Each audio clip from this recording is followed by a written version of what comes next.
I want to welcome everyone to the 4 o'clock work session of the Bowling Green Board of Commissioners for October 21st, 2014. We have 3 items on the agenda today, the first of which is proposed revisions to the Purchasing Policies and Procedures Manual. Mr. DeFebo. Thank you, Mayor. Like most other companies, we seek to purchase items that this company will use with the least possible cost and at the highest quality of product. But since we're a public organization, we have to do it within the sphere of competition, providing access for those who meet qualifications. What makes us also unique is that we have to do purchasing within a proclaimed policy statement. Tonight we're here to ask your approval for some amendments to that policy to help us govern how we do purchasing. With us is Marilyn Perigin. Some would consider her our new purchasing person, but she's been here quite a while and has had a positive impact, and I'd just like to acknowledge her work, and she's going to lead, along with Katie, in providing those updates to the purchasing policy. Marilyn? Thank you, Mr. DeFebo. First, I would like to say thank you to the Mayor and to the Commissioners for allowing me the opportunity to present this information. There are a number of topics on the agendas tonight, and I'm certainly aware of that, so the presentation will be brief and to the point, and if at any time you have questions, obviously let me know that. There is a copy of the presentation in your book along with the outline of the proposed changes, and the actual purchasing manual is there with the changes marked in red. And hopefully all the technology will cooperate. The Kentucky Model Procurement Code was first adopted through the City Ordinance of VG 80-2, so the Purchasing Policies and Procedures Manual has been around for some time. The most recent changes include, in October of 2006, it was reestablished and updated. October 2011, it was amended, and changes in department structure, software, use of procurement cards, and local preference was added. Then in October 2013, the local preference was amended in the manual. And here we are in October 2014 with other proposed changes. I will tell you that Jean Harmon, Katie Schaller, and I have thoroughly gone through the manual. We're hoping that the proposed changes provide clarity by documenting all the processes. I must say that I see public procurement, it must be transparent and it has to have integrity. And I see the manual as a tool that we can use to say, this is what we do what we say.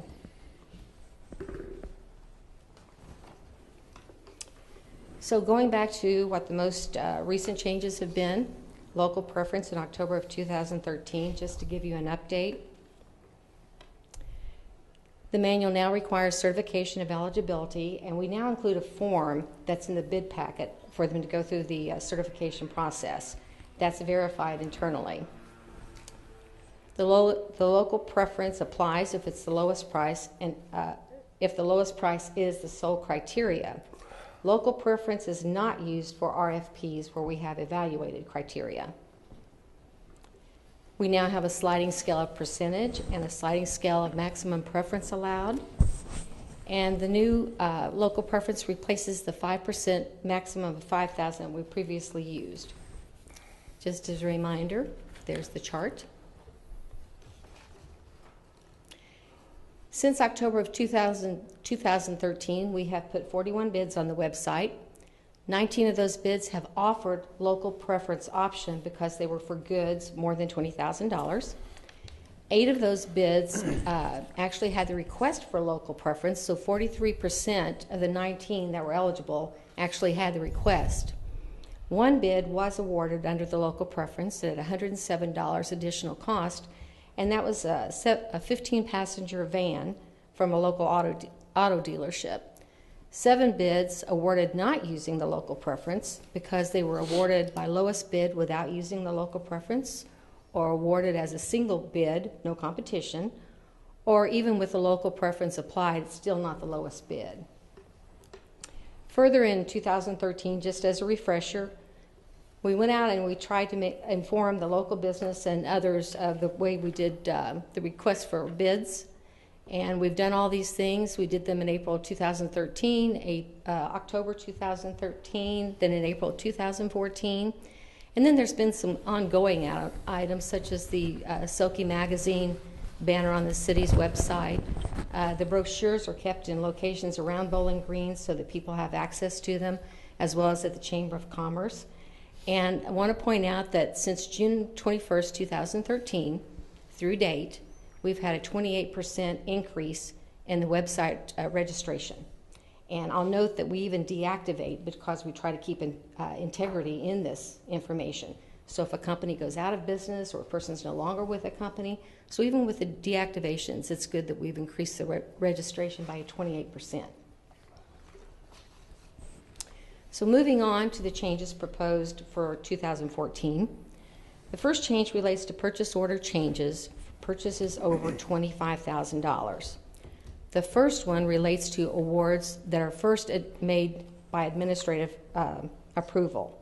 This would be an original purchase order that is less than $25,000 that has gone through the bid process, and that's approved by the administrative approval.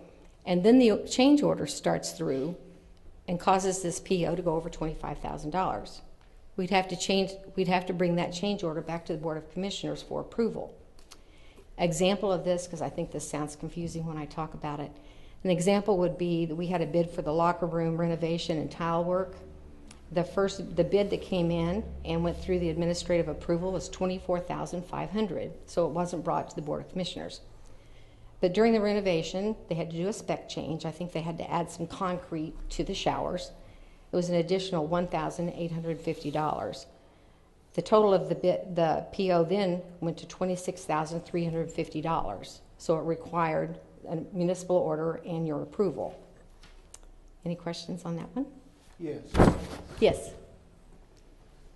Just Mr. one. Denning. I'm sorry, just one. Would it be easier if the city commission approved it at 25 and over, Yes, sir. and you had a change order that made it go to 26,000 or whatever it was? Would it be easier administratively if it stayed the same, but anything over the 25,000 up to a certain amount shouldn't have to come back to the city commission? If I may, let me go on to the next slide. I think that's going to approach what you're talking about. Okay. Now, this first one. Short answer, yes, we're going to be doing that. Yes, we are going to be talking about that. This first one I is missed when it. I'm it's sorry. approved by, no, that's okay. The first one we talked about is when it's under 25,000, so it's administrative approval. The purchase order change causes it to go over 25,000. And according to our current rules, anything that goes over 25,000 has to be brought to the Board of Commissioners.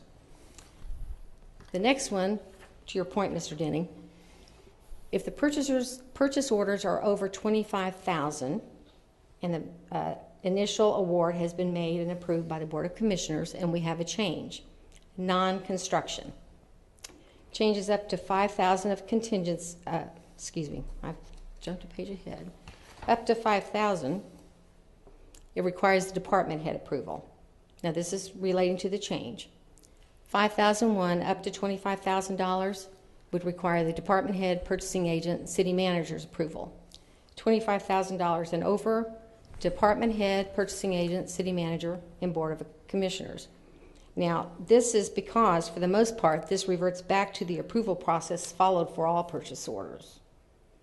Okay? And an example of this, we had a bid for guaranteed energy savings. And again, this is basically documenting what we're doing. We had bid for guaranteed energy savings of $845,000 that was approved by the Board of Commissioners. The first change came in at $4,300, and it was approved by the department head. And then we had another change that came through for work and parts outside of the original scope of work for $24,271.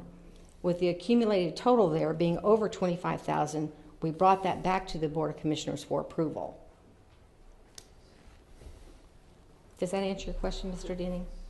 Or any further questions? So if the bid was $26,000 right now, or this based on this change, if the bid is $26,000, in other words, $1,000 over the 25,000 maximum, the department head can okay it. If it was originally approved by the Board of Commissioners and it went to another $1,000, yes, the department head could then approve that change. Okay. And if it's 5,000 over, making a total of 30, department head, city manager, and Actually, up to $5,000, the department head can approve it. So if it went from 25 to 30, the department head would approve that $5,000. Maybe just, I had a point of clarification. We're starting with a basement of $25,000 that's already been approved. Yes, sir. Then something happens. That something happen usually requires it to come back here. And Marilyn's saying, like Joe is intimating, that maybe we don't need to do that unless you really are adamant about it. We want to use different degrees of your approval after the 25,000 benchmark is changed. $5,000 change after the 25 requires what? Department head only. Yes, sir. Okay, then if the total project changes up to 50, it could go department head, purchasing agent, and me, right? Yes, sir.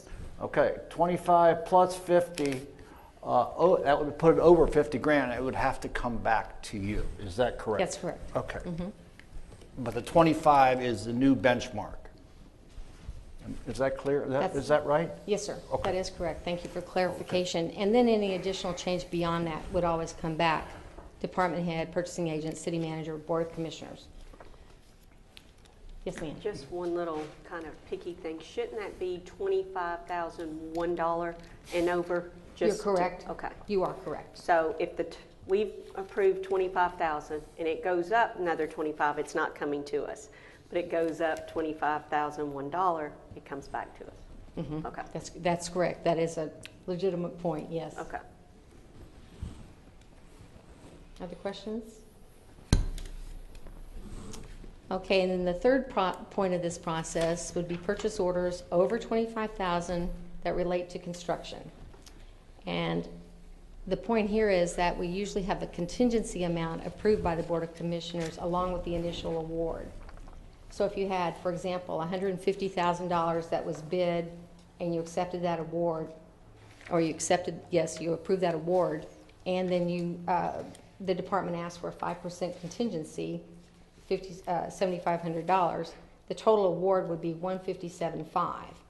Okay, so then we go to that once we get past that initial approval, if there are changes up to $5,000 of contingency, the department head would approve it. $5,000 and $5,001 up to full amount of contingency, whatever that contingency is that has been approved, would be the department head and myself. And that's based on the fact that it has already gone through the approval process by the Board of Commissioners. Then once we do that, then the project manager monitors the changes, advises the department head when 90% of the contingency has been reached. And if necessary, the department head submits requests to the city manager for additional contingency, which would require the approval by the Board of Commissioners. Once that happens, then the approval process from the top starts all over again. And one of the examples for this would be the current projects we have going, as you know, with the NCS and Annex, that there are construction projects that have surprises, especially when we're working with older buildings. Would it be fair to say that the new governor on the process is the commission's original approval of the contingency amount and That's letting correct. us manage it after they've ruled on the contingency? That's absolutely correct. That's what we're trying to do. And who's going to be monitoring these surprises? The department head and the project manager. And then, of course, if they come in to discuss using the contingency, then I get involved. And then if there's anything else we need to discuss, we obviously get the right people involved in senior management. Are you guys all right with this, or? Yeah, I think it's a good way to do it. It's Yeah. it's just a matter of we have to maintain an oversight that somebody is watching, that this doesn't become a habit. Yeah, the for somebody. governor on the process is the contingency which you would fully approve and know. Is that correct? That is correct, and I think, to your point, Mr. Williams, I would say this about any of these changes. I think any purchase order change must be monitored closely, because if there's a place for fraud, that would be it. I think, to your point, you can't just make this a habit. Most times, more so than not, the original bid is accepted, that's used, and change orders are not required, but occasionally they do come up. And a change order could be a negative amount. We could save some money through a change order. Absolutely. That's true. And Absolutely. that's all part of the value engineering that the project manager and the department heads do at the department level. Well, we just talked about the importance of the transparency, and I Yes. think you're exactly right on target with that. Yes, I truly believe that.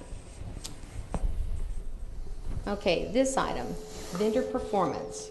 Now, this is an actual change to the process. We've spent a lot of time on this, and Mr. Harmon, at any time, feel free to get involved in this, because I know you've helped us quite a bit on this. The vendor performance language, number one, now defines the vendor poor performance. Before, it generally said just poor performance. Now there's specific examples saying overshipments, undershipments, late shipments, failure to ship, defective goods, service deficiencies, unethical or illegal practice, etc. So we have a very good summary of what the poor performance might be. The current language says that 2 weeks to report poor performance, and what we have found is that's not really a reasonable amount of time. It's too limiting. And so often an issue takes place, and before you know it, 2 weeks are gone, and we haven't had an opportunity to report that. It also may be that we have poor performance that's not based on a single instance, but accumulated instances. The next one is vendor is not qualified from bidding if poor performance has not been reported from previous bid. And what I've said to departments, if you haven't documented, it doesn't exist. So if we have a vendor with poor performance and a bid comes up that that vendor is interested in, if their poor performance has not been documented and gone through the process, that vendor is allowed to bid. We can't say, I don't want your bid. They have to go through the process. The purchasing agent has authority to suspend or disbar vendors. I think this is very serious. Anytime you are going to talk about a vendor and having poor performance, I would never make that decision on my own. First discussing probably with legal and other senior management, and then if it does go forward, the vendor is advised of the action being taken. So the vendor is advised and can get involved at that point, making an appeal to the city manager or to the Administrative Appeals Board. Who gives the notification of poor performance to the vendor? That would be me.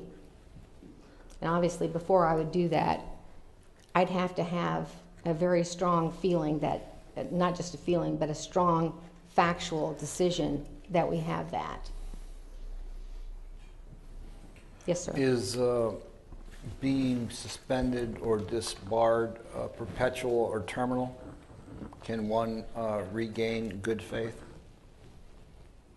I don't think we have language in there to that effect, do we, Gene? No, I mean, I think it's going to depend on. Or a change of ownership? Kevin? Yeah, change of ownership. That's a good point. Well, and a lot of other things too. It's going to be fact-based, going to depend on the nature of the infraction. If somebody does something very, very seriously, we may tell them, don't ever come back. But for something minor, it could be some kind of disqualification for 90 days, 6 months. I mean, these are going to be, like a lot of things, I think probably very, very fact-based about how long the suspension may be or permanent disbarment. If, I think hopefully if we catch somebody passing money to somebody, I suspect we're probably not going to be bidding with that company at all.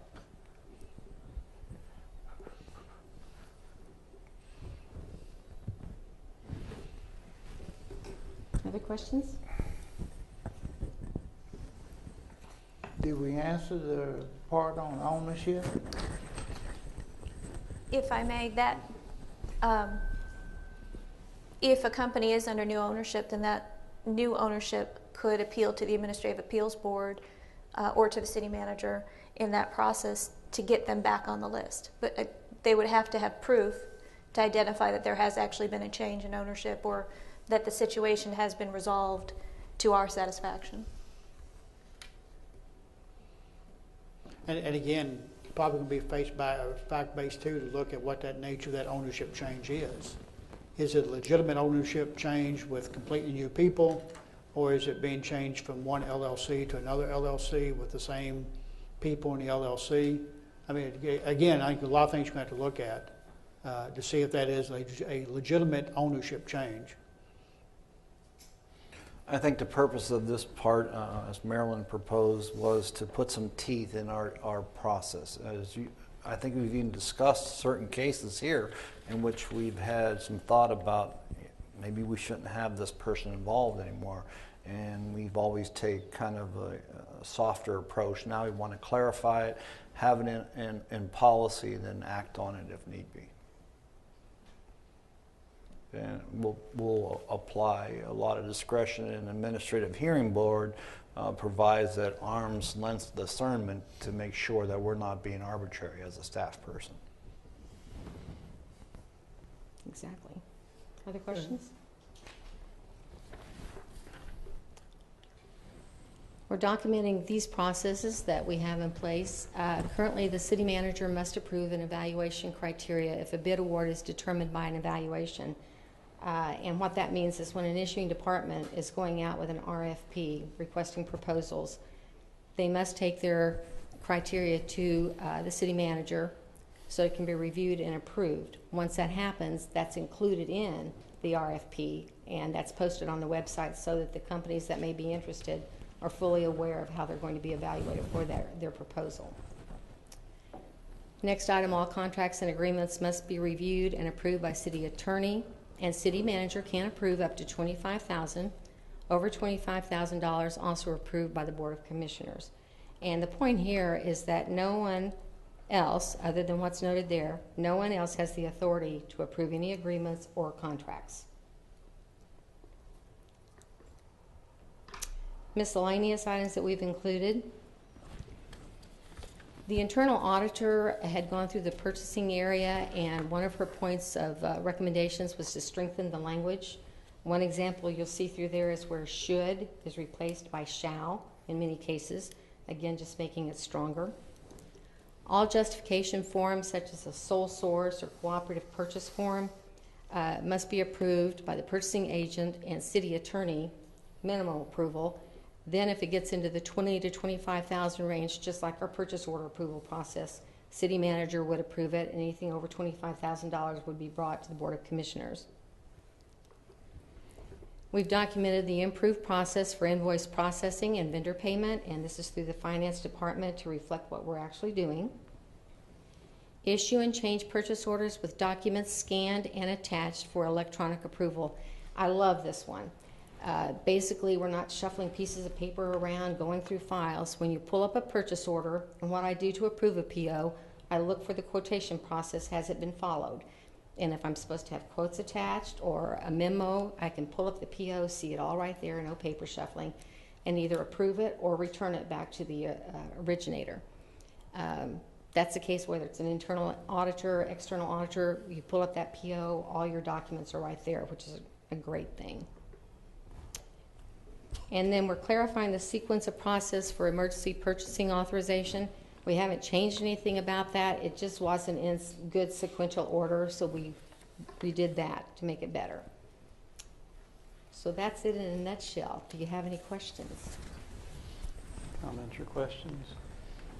Mr. Feldman? I'd just like to thank Marilyn. I think it's obvious to us all that we've made significant improvement in our purchasing process. I think it is transparent, it is fair.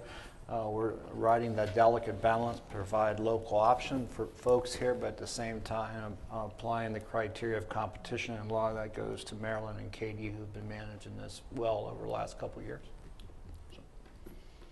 Thank you very much. Appreciate it.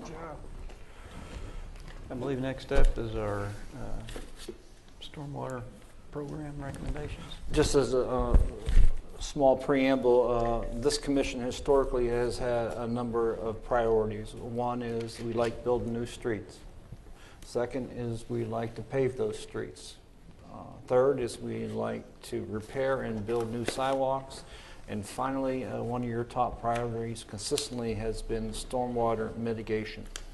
We're here today to present staff recommendations for the upcoming list of projects and to answer any of your questions. Tonight, during City Manager's comments or awards, I'm going to be talking about an award our Public Works got for a project that we all work together on stormwater, which is pretty nice. But I think Kyle Hunt's going to do the heavy lifting on this one, supported by Jeff and Melissa. Kyle? Thank you, Mr. DeFebo. Good afternoon, Mayor and Commissioners. As Mr. DeFebo said, the Public Works Department would like to present the list of candidate projects for the FY15 Stormwater Mitigation Program. And as we usually do every year, I'd like to give you a brief background on the program, and then I will go into detail about the specific projects.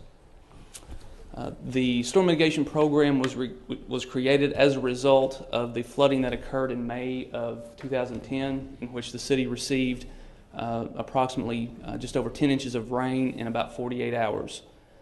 The Commission at that time approved the program in September of 2010 with the objective of establishing a program that will rank competing drainage projects and establish an order of construction. The budget for this year's program is $500,000. Here is a breakdown of how a service request or a drainage-related service request makes it from the request stage all the way through to the mitigation program and to construction. Typically what happens when we receive a report of flooding, somebody within Public Works goes out and inspects it. We determine if it's an imminent safety hazard. We take corrective action, immediate corrective action if it is. If it's not, it's moved on to our operations division as a maintenance project. Once operations has a chance to look at it, evaluate it, and see if it's larger scale than what they can handle in a timely manner, it is moved to the mitigation program. If they can handle it, it's added to their work order list. And once a request is added to the mitigation program, it's prioritized along with all the current projects on the list, and then as funds are available, those projects are constructed.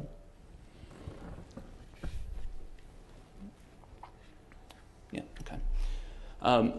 Along with the mitigation program, our operations division within Public Works plays a huge role in making sure that the city's storm sewer systems operate functionally and efficiently.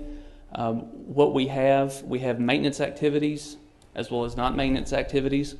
The maintenance activities are those that are performed routinely, such as the inspection of drainage structures, and we have approximately 1,100 that operations routinely inspects or cleans out either before or after rain events. One other item that helps to maintain the integrity of the system is debris removal. In FY14, operations removed over 1,200 tons of leaves with the leaf program, and over 430 tons of street sweeping debris, and that just helps to keep the sewers clean and functioning more efficiently. And then also in FY 2014, operations addressed 210 drainage-related service requests, and that's a 27% increase from the previous fiscal year. And along with the maintenance activities that operations performs on a regular basis, they have what we call non-maintenance activities, which are the larger scale construction projects. These typically take anywhere from a couple of days to maybe a week or 2 weeks. These are just larger scale than what, say, cleaning out a drainage grate would be. And as of last FY, operations completed 32 of those projects. And even while addressing the non-maintenance activities along with over the 200 drainage-related service requests, there's still 64 pending in the system as work orders that they need to address. So what we try to do, we try to take some of the pressure off of them and have a comprehensive program to establish an order to handle the larger construction projects. Prioritization, what we typically like to look at when we respond to a flooding incident, we like to ask 4 questions. Those are: how widespread was the event? We typically look at our single properties impacted, all the way up to multiple properties impacted with multiple road closures. We look at how severe an incident is, and that relates to private property impacts. We look at impacts to yards, as well as impacts to flooding within the living area of a structure. Of course, we look at frequency. How often has flooding occurred at a particular incident? Events that occur more than once, of course, are scored higher. And then we also look at project cost. How much do we estimate it will cost to mitigate flooding at a particular location? And of course, projects that are estimated to cost lower are ranked higher in order to allow money to be spread further. And again, here's how the prioritization factors are broken down. You should have a list of those.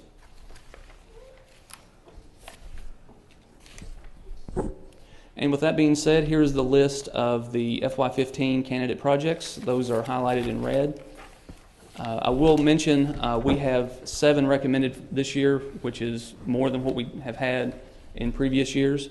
And that is a result of being able to work through some of the larger projects, like the Covington Basin, where that takes up a majority of the funds within a particular year.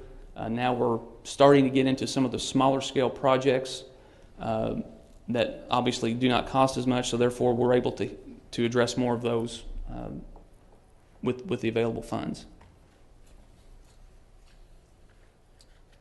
The first location I'd like to talk about is the 200 block of West 14th Avenue. Here is Durbin Street with the new Dishman McGinnis Elementary at the top left of the screen. The area in question, as you'll see in all the slides, are highlighted in this bubble area. This particular location is at the end of 14th. It's a low area. There's a dry well at this location. However, it drains slowly. Usually it holds water for several days, and we have multiple reports of street closure at this location. What we would like to do is pipe to the existing storm system that runs behind the new Dishman McGinnis Elementary, basically raise the elevation of that existing dry well, the top of the structure, to where it matches the existing pavement around it, and then pave that area. Did you say the piping is already in place behind you're just tying into something? There's an existing system that runs along Dishman over to Glen Lily, which is out of the screen at the top here to the north. That's part of, I believe, the Durbin system. We would tie into that with this location in order to get the water off the street.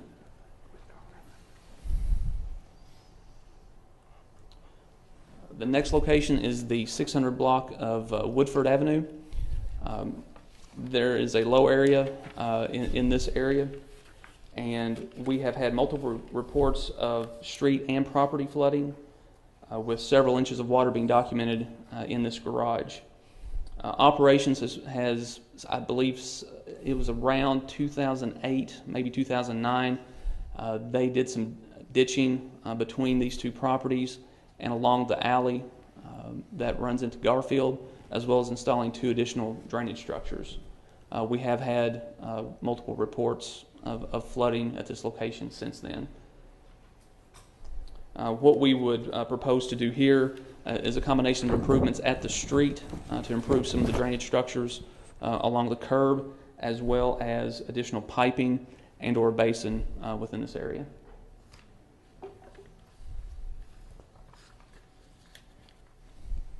Next, we have the 2200 block of Curtis Way.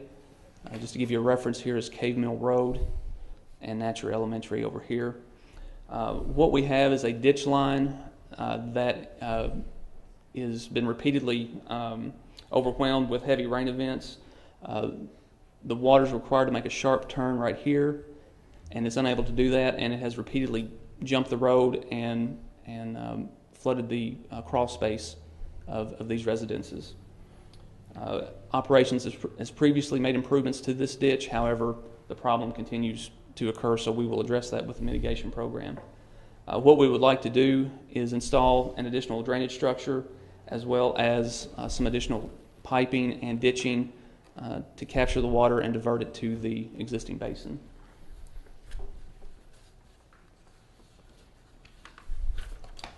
Next is the 2100 block of Robin Road.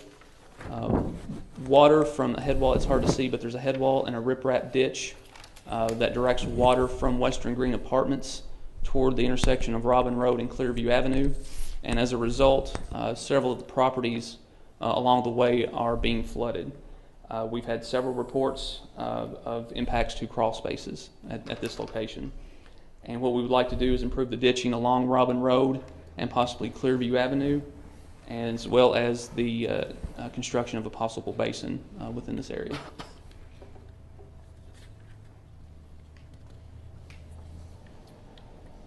Next we have the 1300 block of East 13th Avenue. We've had multiple houses flooded at the intersection of 13th and Nutwood. The problem being there's a large volume of water that comes from the storm sewer system located near Broadway and Nutwood. Operations has completed work within the past couple years at the corner, basically installing somewhat higher curb to block the water from entering this residence and diverting it along 13th. What we would like to do is continue the storm system along Nutwood down to the Glendale system at the intersection of 14th and Nutwood. While this is lower on the priority list, this has the potential to be one of the most expensive projects just due to the amount of storm pipe that would be involved.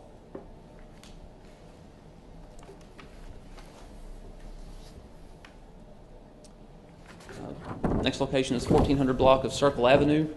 We have multiple reports of water from the street flowing across the yards and into the backyards of the residences, and in the process there's been damage to the crawl space reported, as well as damage to several of the HVAC units at the houses.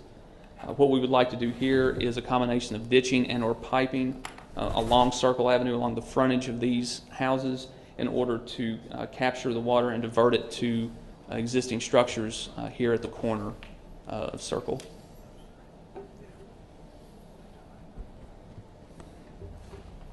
And our last location is the intersection of Lee Drive and Trent Way. There's a low area at this intersection, and the only report we have is from 2010 when the road was closed for several days due to flooding. Water was observed in the crawl space of several homes, and operations installed a dry well and a pipe under Shannon shortly after that event to help carry the water away from this intersection. Our solution would be possible ditching along Trent Way and Shannon to tie into the improvements that operations made, as well as the potential construction of the basin.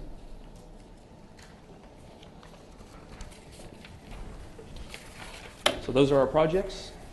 I'd be glad to answer any questions you might have. Comments or questions from the commission? Yes, sir. Not specifically on that, the work that we did on Covington, how has that impacted the area? It's been a positive impact. We've had several large rains since that project was completed. Of course, nothing like the 2010 event, but all the water has been kept within the basin, so it's been a successful project. Thank you.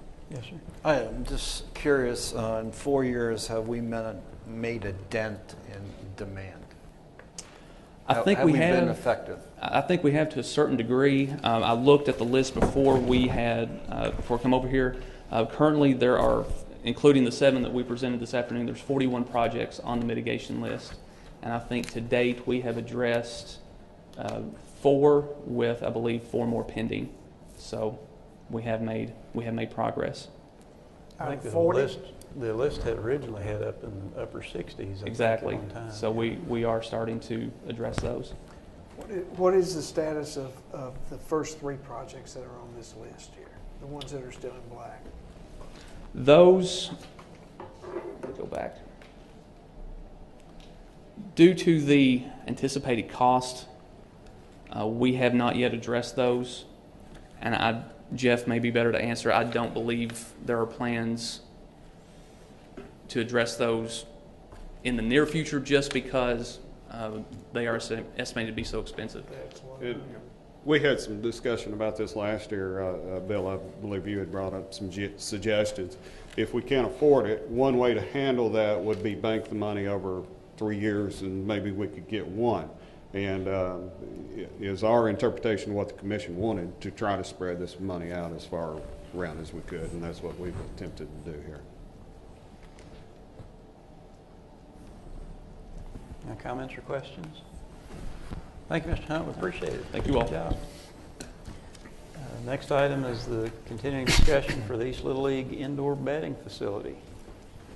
Approximately a month or so ago, we were approached by East Little League concerning their partnership with Corey Hart and us to build an excuse me, indoor batting facility at Cariacas Park.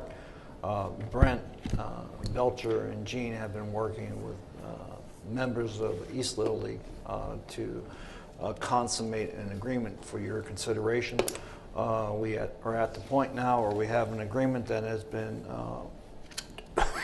excuse me, vetted with the East Little League, and we're here to discuss it tonight. And if it finds some favor, it is on the agenda. If not, it can be pulled from the agenda. Brent's going to lead, and I think the good doc is here to answer any questions on behalf of East Little League. Mr. Belcher. Good afternoon, Mayor, Commissioners. Appreciate Mr. Febo doing the intro, and as he reiterated, I believe it was August the 19th, we were here for a working session over this topic, and I believe the task from that day was, in essence, get to the nuts and bolts of a possible agreement, present that for you to for consideration. Therefore, myself and Dr. Lawson here as a representative from East Little League to hopefully you've seen that agreement, or we can go over that agreement, but I'll be happy to give a brief overview of that.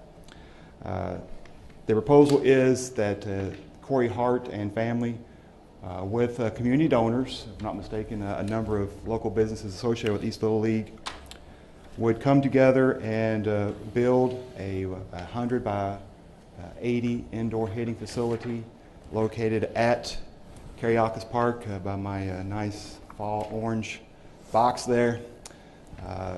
Taking roughly 4 garden plots is currently located there.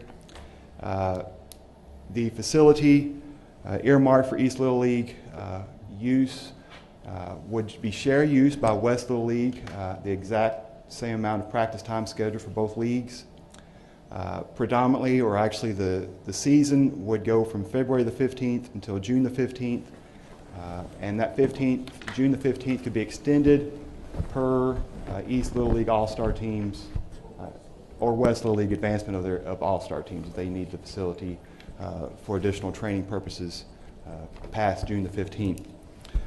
The schedule would be Monday through Friday, 4:30 to 9 p.m., Saturdays from 9 a.m. to 9 p.m., and Sundays from 1 p.m. to 9 p.m. East Little League, once the construction is built, it would be a City of Bowling Green facility. For that reason alone, East Little League would also be responsible for initial landscape of the structure. And then from that point forward, the agreement, I think it highlights the fact that East Little League be responsible for all baseball-related equipment, baseball nets, pitching machines, AstroTurf, related to the facility. Yeah, the balls and that sort of stuff. And then the city would be responsible for electrical and plumbing repairs from after construction. The city would also be responsible for custodial services, which I anticipate being anywhere between 2 and 4 hours a week for about 2 gentlemen to come in at a time, depending on the workload, or I guess the use load that we have. We would be responsible, the city would be responsible for outside maintenance, mowing around and upkeep of the landscape that was installed. And then we would be responsible, that being the City of Bowling Green and Parks and Rec, be responsible for the scheduling. I gave you the dates of February the 15th to June the 15th. In essence, the best way to determine that'd be the first use would be East and West Little League. I don't see any other users during that season time, but I guess technically from June the 16th to February the 14th, there could be additional users and that would be rented through Bowling Green Parks and Rec. In addition to this, since I believe since the working session is, Bowling Green Parks and Rec would have the Coaches Pitch League. We have about 10 teams each year in a division. It's usually, it actually goes up to about 8 years old, 5 to 8 years of age. We have some children that's a little bit older than that. They're not in the Little League program yet, but traditionally between 5 and 8. Our Coaches Pitch programs through Bowling Green Parks would have use for 4 hours a week during the months of March and April. And then Special Olympics would actually have 2 hours of use from July, August, and September. That in Special Olympics for age-wise goes anywhere from 8 years up to up. There's no maximum age or no ending age on that. And then last but not least, we would be responsible for, I guess, custodial supplies, bathroom tissue, and literally manning or facilitating the bathroom that's located inside. And once again, the cleaning facilities. Utilities. The utilities, yes, the water and electric would be a city responsibility. So not sure how many questions you may have or where we stand, but we're obviously here to answer whatever you have. Any comments or questions from the commission? Yes, ma'am. Brent, in your opinion, have all the city requirements, what we have asked of East Little League, have they been met? Yes, I believe that some of the concerns expressed during the last working session was possibly more community usage, and our answer to that was through the Coaches Pitch and Special Olympics through our department programs. So in your opinion, would you recommend this facility for the city of Bowling Green? I think it's a good facility for the city, and I think at this point we have an agreement that is strong. I'll leave it up for you guys to make the decision on whether it is. My recommendation would be that we're comfortable with the agreement that we have in front of you. If you can hold me to that, that'd be fine. Good, thank you. No comments? What's the estimated cost to the city a year? Do you have that? To the city during construction or after construction? Afterwards. I was doing some quick math, but in my opinion, when we'd budget this, I would budget no more than $5,000 in utilities for a year. I would budget roughly $5,000 is a nice easy number for supplies and such. I don't think we'd reach that. And then in staff time and such, I don't see that rising above. It'd be probably about $7,500 a year, and literally in staff time that I can perceive now. What would be the cost to rent the facility? That, as we went through the process, and I've tried to maintain that we do a $10 an hour per charge on that. The only thing that may change that would be the utilities is coming forth, because we do want to make sure that the utilities are paid for rental. That could possibly change, but as we go into it, that would be our structure. The reason $10, that's what we charge for a field, is $10 an hour for a field. Walk us through a scenario where someone would rent the facility. I know the last time we spoke, we talked about the difficulty of having other groups come in and use the facility. How would that work this time? All right, the first thing we want to make sure that's known about a rental, we want teams only. We are not interested in individuals. We would like team uses only. And they would have to contact Bowling Green Parks and Rec. The step is they'd have to have insurance. All users would have to have insurance, whether through their competitive teams or whatever the case it is that they're using the facility. They'd also have to meet the age requirement. You could not have individuals 13 and over using the facility. It could only be age appropriate, Little League age. Would you anticipate that, I'm sorry, Dr. Paul, did you have something? Doc, you'll need to Come up to the microphone. So. People in TV land can't hear you. Sorry. I was just going to say, with Little League, it's actually up to 13. So Brent is right. It's 12-year-old kids, but some of those 12-year-old kids turn 13 during the Little League season. So technically, it's 14U that would not be able to get in there. So there's some dates in there, but it's that 12 and 13 age range. He's exactly right. So the reason I say that also is that the junior high teams have kids that are, some of them still hanging on to 13, 14, and 15, and we're not looking to satisfy junior high or middle school teams with this facility because the equipment is not going to be equipped for kids that are that big and strong and whatnot. So we will have a few teams in there with our agreed upon schedule, that will, in other words, we will not have a 12 or 13-year-old child in there with a 6 or 7-year-old child in there at the same time. So it will be a completely safe situation. Jay, you may be the one of you. The anticipated rental would be then from travel teams? Yes. Because your county youth teams won't be, obviously they will be disbanded by that time. Well, during the Little League season, East and West Little League would have usage from February to June, as well as coaches pitch and that sort of thing. So yes, there would not be additional time from February to June the 15th. I'm not sure there'd be available time. I'm not looking to rent during that season, I'll put it that way. Brent, I'm not trying to tell you what to charge for the rental fee, but $10 an hour is not going to cover your utilities. Mm-hmm. If that thing is rented during a cold weather period and you have heaters going on in there, the doors opening and closing, $10 an hour is not going to get it. Right.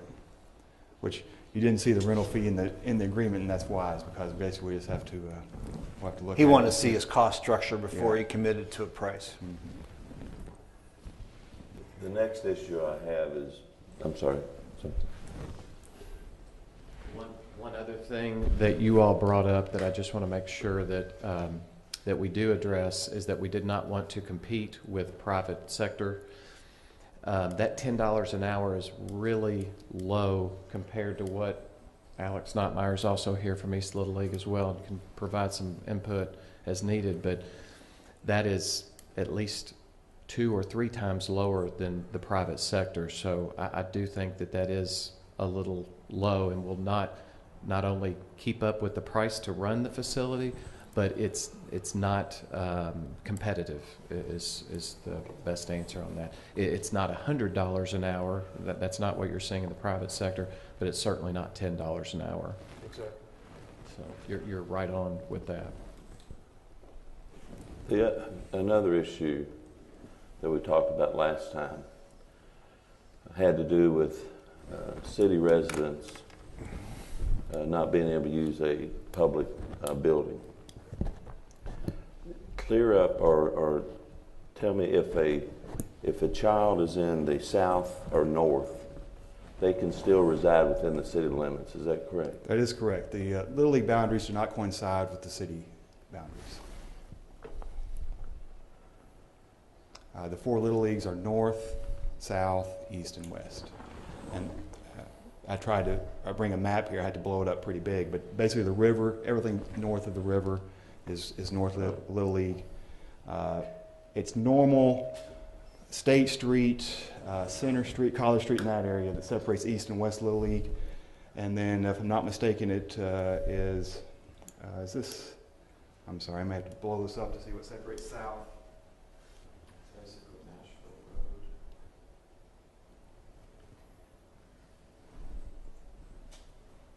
Can't see as well as I used to.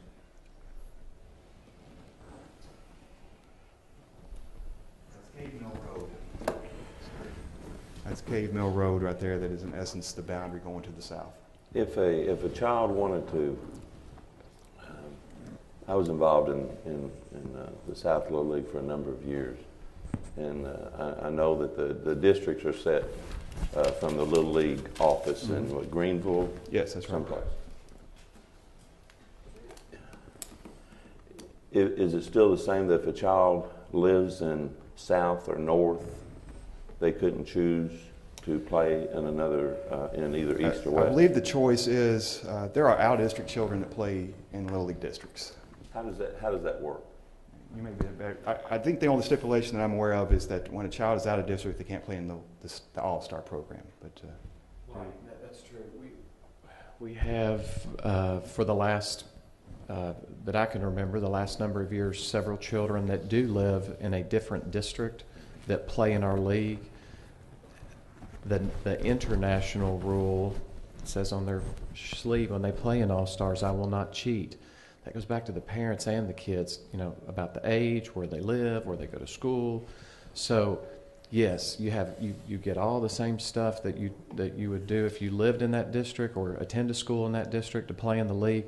You're just not eligible for All-Stars because of the Little League rules and how they set up their All-Star teams. In other words, they just don't want to, all the kids from Warren County decide to play in South or East or West or North and have some, unfair advantages. That makes sense. Now, one thing that did change, it was last year about the schools, this past season, I guess, the 14 season is was added, it's home address and school attend.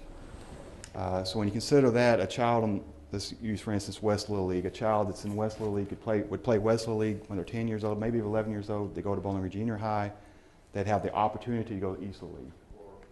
Or they'd have the opportunity, I'm just saying they could actually, because their school would be located in the East Little League district at that point. How many schools are predominantly, and if it's not a fair question, you tell me, but how many schools are predominantly in the East Little League? I know off the top, Potter Gray and Briarwood are predominantly the two largest contributors.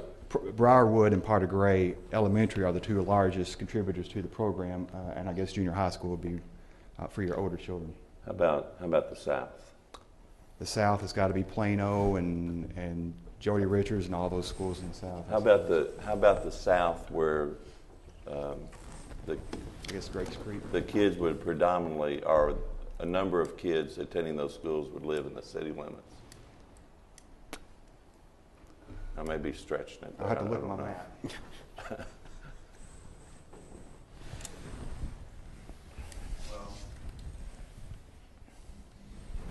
Cumberland Trace, Natcher.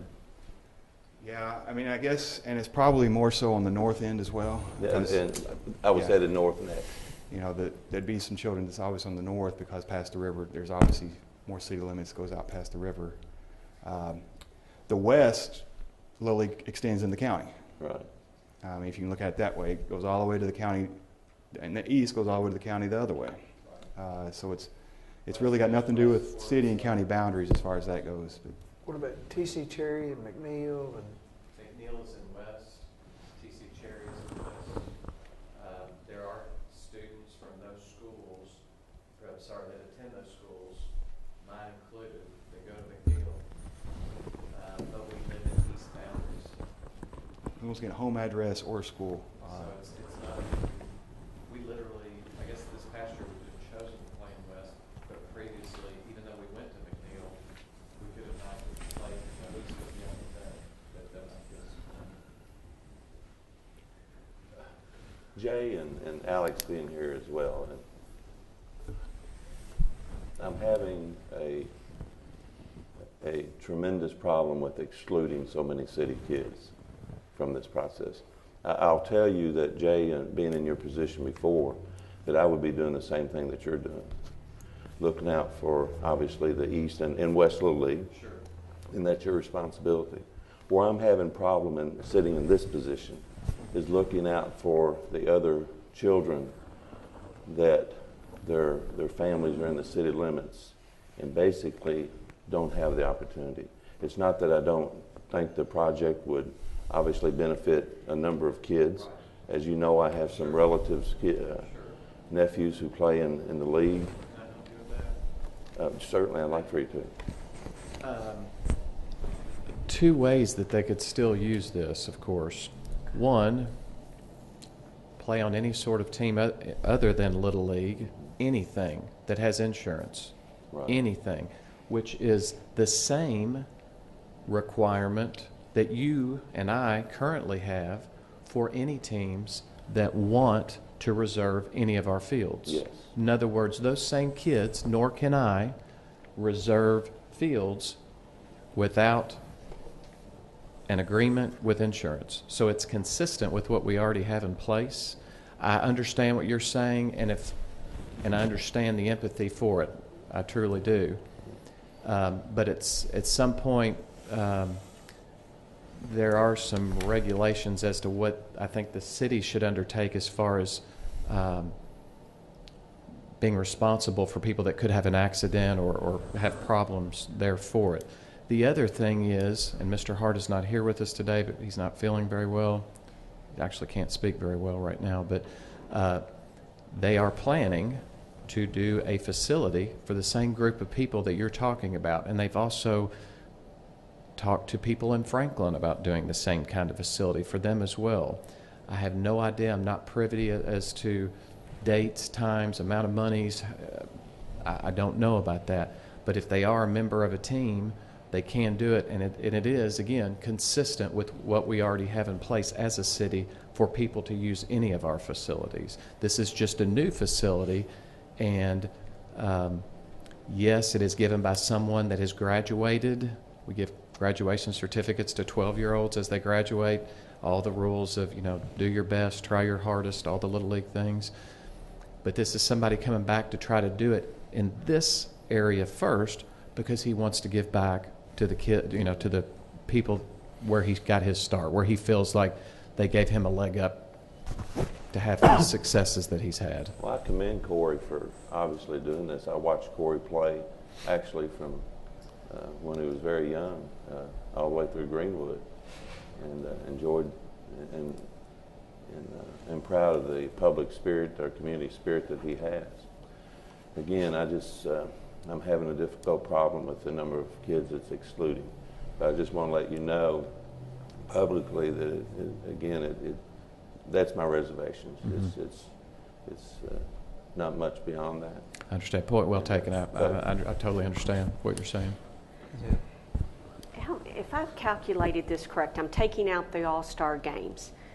Is this right, Brent? There are 4 months out of a year they're only going to be for East and West Little League. That's correct. Then they're going to be pitch, coaches pitch. Okay, but just for East West.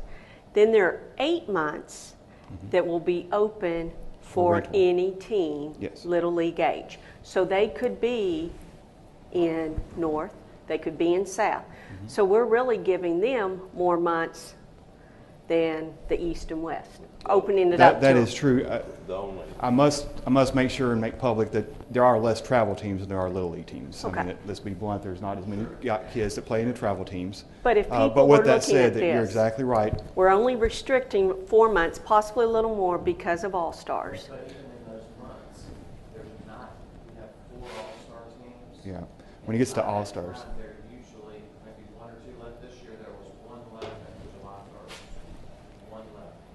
And if travel teams wanted to use it in July, I'm not saying, nor I don't believe our agreement is saying, that even if there is a team still playing that, we're going to hold it open for this team, we would still have the availability by far to have Special Olympics kids there as well as travel teams. It's not possible to use that number of hours. Melinda and I understand and I think technically you're correct. However, the teams that we're talking about that play in youth leagues, they're not formed after that time. And even if a coach wanted to keep them together, they would not have the insurance because the teams actually would not be after the season. It's over for that team till the next season. And I think insurance again, which I agree that we have insurance for people who do that. You're exactly correct. But again, they're not going to be formed then. So those teams only have insurance during those 4 months, the same time our East and West would be just using using then the travel teams, they have their own insurance typically, or which ones to reserve our field. But I think the number of kids or the kids that I'm talking about, whether they play on a travel team or not, I don't know if they would, but it's those kids that don't have the opportunity to just play youth. That's right. And I think part of what I think is that city recreation should be for the largest number that you can get. And again, I appreciate your comments, and Alex, I respect both of you for what you all do for kids in the community, but those are just the issues I'm having. Does a kid that goes into one of our parks and they want to go get on the merry-go-round, does that kid have to have insurance? No, sir. No, sir. If they want to come down to use the basketball court and it's free play, they would not have insurance then. If they wanted to rent the gymnasium, depending upon, well, I'll put it this way, we have an indoor soccer league that does provide insurance. All right, any other comments or questions? Mr. Febo, do you want to Just a general interrogatory. Do you wish to proceed to the agenda tonight? I beg your pardon? Do you wish to proceed with this to the agenda tonight? I have it on the agenda. Yeah, I think it's on the agenda. Well, I can abrogate it now if you like, but I think they deserve to have an answer. okay, So. it's on there. All right, I that's just the last- want to say I'm sorry. thank you all. I know you all put a lot of time, East Little League as well as city staff. Thank you all for coming to this. Don't know how it's going to turn out, but thank you for all the time you put in. Brent did yeoman's work on this. I think taking your values and bringing them as close to possible from the first meeting. All right, that's the last item on our work session, unless there's an item that any of the Board of Commissioners wish to bring up. Hearing none, we'll return at 7 o'clock for our regular meeting. Thank you for tuning in.